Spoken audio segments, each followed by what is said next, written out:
Assalamualaikum warahmatullahi wabarakatuh.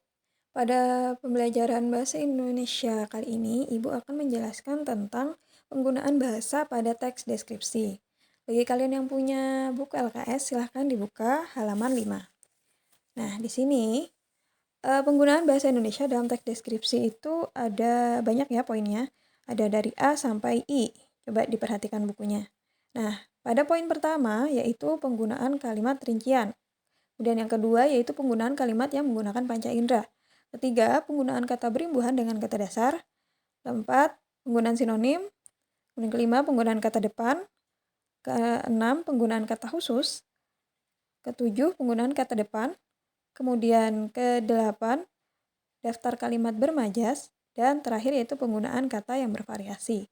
Nah, sekarang silakan kalian buka halaman selanjutnya, LKS-nya, yaitu halaman 6. Nah, ini untuk rinciannya atau penjelasan tentang penggunaan kebahasaannya ada di halaman 6. Nah, pada poin A, coba kalian perhatikan tabel pertama, yaitu penggunaan kalimat rincian untuk mengkonkretkan. Nah, maksudnya apa, Bu? Nah, di sini kalimat rincian itu untuk menjelaskan. Seperti yang kita ketahui, teks deskripsi itu adalah teks yang menggambarkan tentang subjek atau objek. Nah, dalam menggambarkan subjek atau objek tentu ada rincian-rinciannya atau penggambaran detailnya. Supaya apa? Supaya pembaca bisa membayangkan objek atau subjek yang digambarkan dalam teks deskripsi, walaupun si pembaca belum pernah bertemu atau belum pernah melihat. Nah, di situ contohnya ada tabel kan, ada kalimat dan ada kalimat perincian untuk menjelaskan. Nah, di situ kalimatnya, Gunung Bromo adalah sebuah gunung indah yang terletak di Jawa Timur, serta masuk ke dalam Taman Nasional Bromo Tengger Semeru. Nah, itu adalah contoh kalimatnya. Kemudian pada kalimat perincian untuk menjelaskan, nah di situ ditambahkan, Gunung Bromo ini dihuni oleh masyarakat asli suku Tengger. Kemudian di kolom selanjutnya, menurut kisah Gunung Bromo ini berasal dari kata Brahma, yakni salah seorang dewa agama Hindu. Di situ mana Bu perinciannya? Nah, perincian itu adalah penjelasan. Penjelasannya apa? Nah, bahwa yang tinggal di Gunung Bromo itu adalah masyarakat suku asli Tengger. Nah, ini perinciannya. Kalau misalkan di kalimat sebelumnya hanya menjelaskan Gunung Bromo itu merupakan gunung yang indah di Jawa Timur. Nah, rinciannya atau lebih detailnya, ternyata di Gunung Bromo itu ada yang menghuni.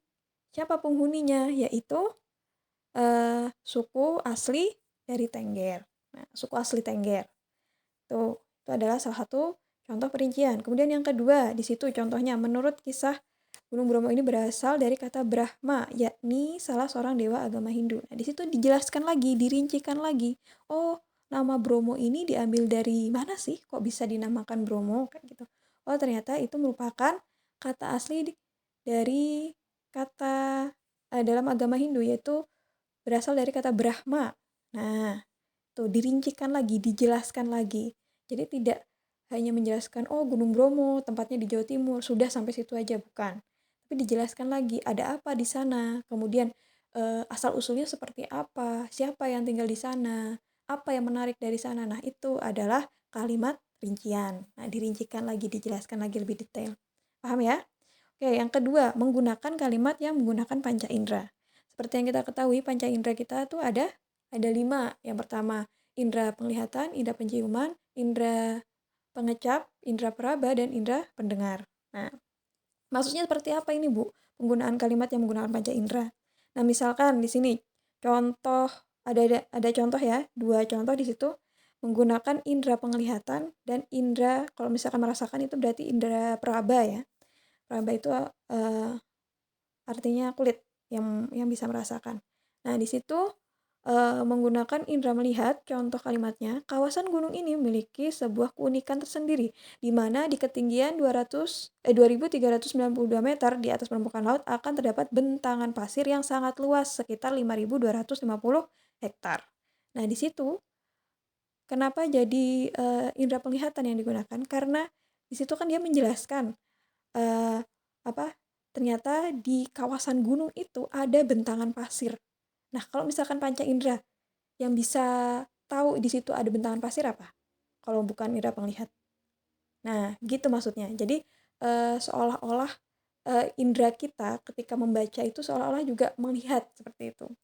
Jadi apa kalau misalkan contohnya indera penciuman, misalkan seperti itu ya. Contoh kalimatnya seperti ini. Aroma mie instan tercium sangat jelas ketika aku bangun tidur misalkan, atau misalkan eh, aroma parfum yang dipakainya sangat menusuk hidung. Nah, kalau misalkan seperti itu, indera yang digunakan yaitu indera penciuman. Nah, paham ya untuk penggunaan kalimat yang menggunakan panca indera. Nah, jadi seolah-olah apa sih yang indera apa yang bekerja ketika menggambarkan teks deskripsi itu? Apakah indera perasanya, indera penglihatannya, indera pendengarannya? Nah, itu ya. Kemudian yang ketiga yaitu penggunaan kata berimbuhan dengan kata dasar. Nah, seperti yang kita ketahui, imbuhan itu adalah tambahan. Tambahan bisa awalan, bisa akhiran. Misalkan dari kata baca, membaca, mendapat imbuhan mem dengan kata dasar baca. Nah, itu. Misalkan mendengarkan, kata dasarnya dengar. Dapat awalan men dan akhiran kan, mendengarkan jadinya. Nah, di situ pada tabel contoh ada contoh kalimat dan ada telaah penulisan kata. Nah, Ibu ambil yang kalimat nomor 3 ya. Coba perhatikan buku LKS-nya. Untuk sampai ke Gunung Bromo, maka pengunjung bisa menempuh perjalanan terlebih dahulu ke Kota Malang. Nah, di situ kata yang mendapatkan imbuhan yaitu kata apa? Kata menempuh ya, menempuh. Menempuh itu kata dasarnya apa? Tempuh ya.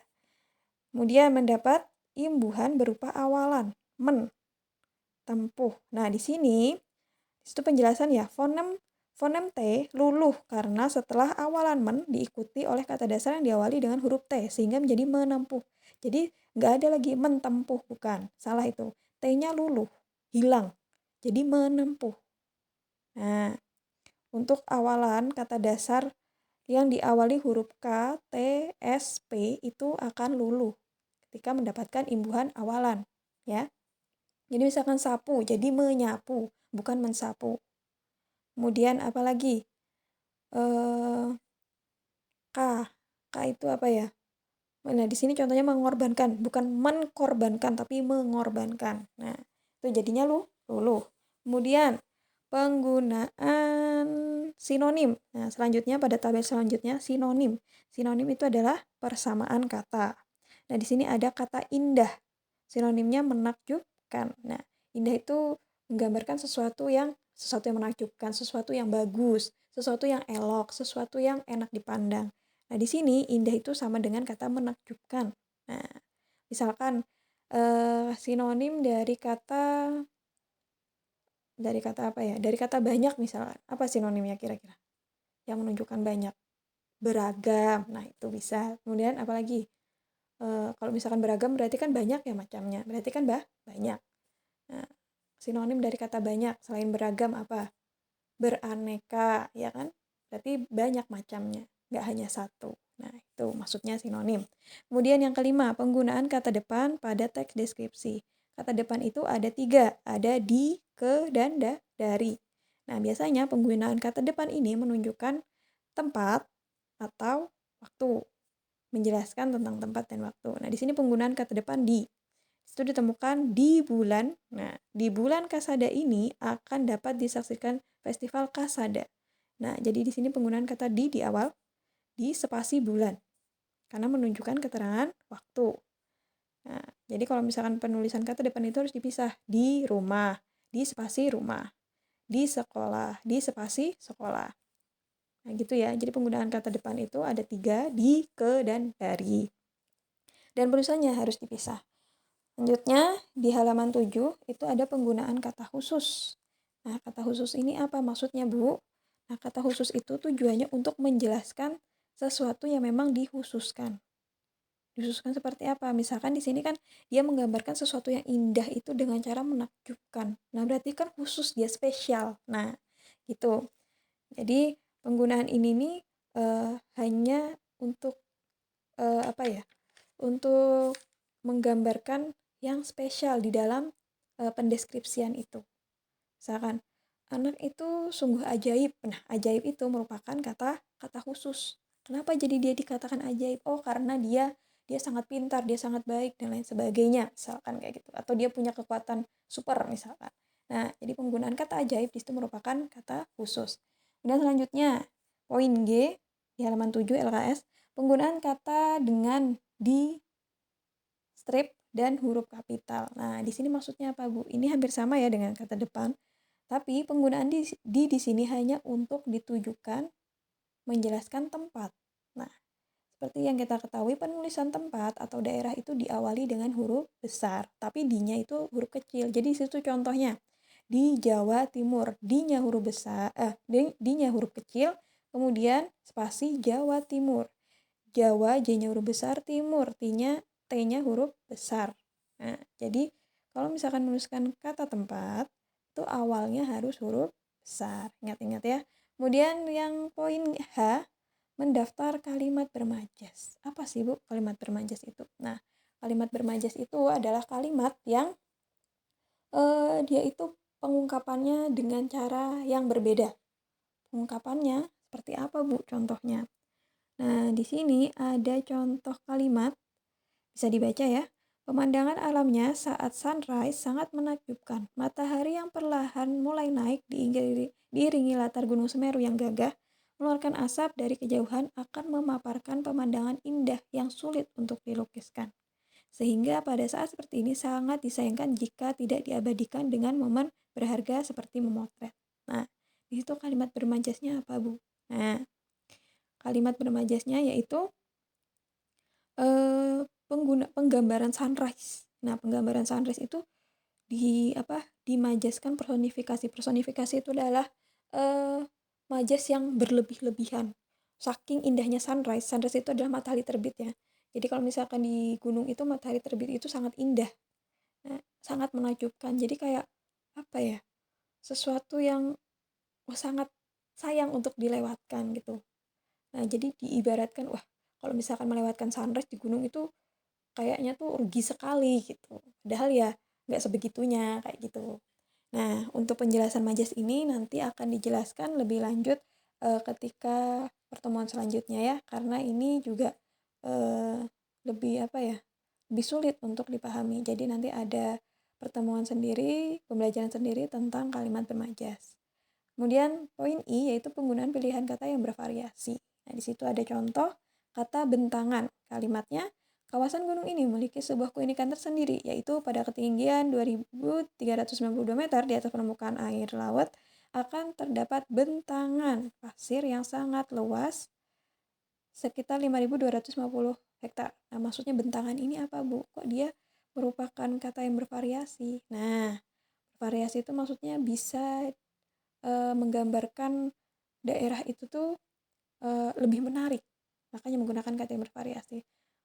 Jika diganti ya, misalkan akan terdapat hamparan pasir kayak gitu kan. Kalau misalkan hamparan pasir kan sudah biasa, oh hamparan pasir, oh ya udah sepanjang jalan hamparan pasir. Tapi kalau misalkan bentangan pasir, kayaknya tuh lebih gimana gitu. Kalau misalkan bentangan pasir kan biasanya yang dibentangkan tuh apa, bendera kan, ini kok pasir yang dibentangkan. Nah gitu, jadi bervariasi itu tujuannya untuk menarik pembaca, jadi wah keren ini kayak gitu ya. Gimana untuk materi, sampai sini dulu penjelasan Ibu mengenai kaidah kebahasaan teks deskripsi. Nah, sekarang tugasnya akan Ibu kirim instruksinya secara teks ya. Oke, selamat belajar di rumah. Jangan lupa dibaca bukunya. Jika ada pertanyaan atau yang kurang dipahami, silahkan chat saja Ibu. Oke, Ibu akhiri. Assalamualaikum warahmatullahi wabarakatuh.